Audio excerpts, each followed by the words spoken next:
Hi అండి. నేను Shyamala. Welcome to Gauri sweet home. అవిసె గింజల కారపొడికి ముందుగా ఒక కప్పు అవిసె గింజల్ని స్టవ్‌పై బాణలి పెట్టుకొని చిటపటలాడే వరకు వేయించి పక్కన పెట్టుకోవాలి. ఇప్పుడు అదే బాణలిలో ఒక అరకప్పు ధనియాలను కూడా వేసుకొని మంచి వాసన వచ్చే వరకు వేయించుకోవాలి.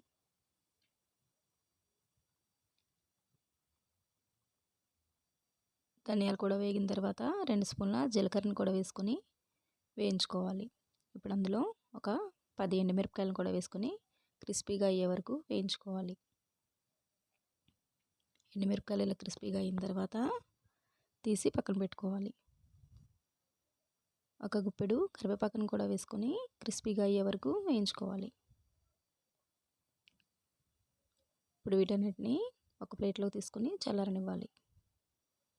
ఇలా చల్లారిన తర్వాత ఒక మిక్సీ జార్లో తీసుకొని ఒక 10 వెల్లుల్లి రెబ్బల్ని కూడా వేసుకొని ఒక మిక్సీ జార్లో తీసుకొని మీ రుచికి తగినంత ఉప్పుని,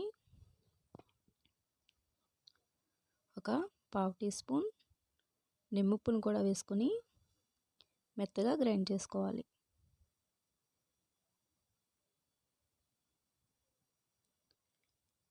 ఈ కారపొడి ఇడ్లీ, దోశ, అన్నంలోకి చాలా బాగుంటుంది.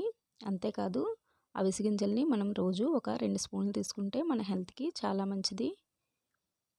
ఇలా మెత్తగా పౌడర్లా తయారు చేసుకొని ఒక గాజు బాటిల్లో తీసుకుంటే ఒక 2-3 నెలల వరకు నిలువ ఉంటుంది. వీడియో కనుక మీకు నచ్చితే ప్లీజ్ లైక్ చేసి, షేర్ చేసి నా ఛానల్ని సబ్స్క్రైబ్ చేసుకోండి. Thanks for watching.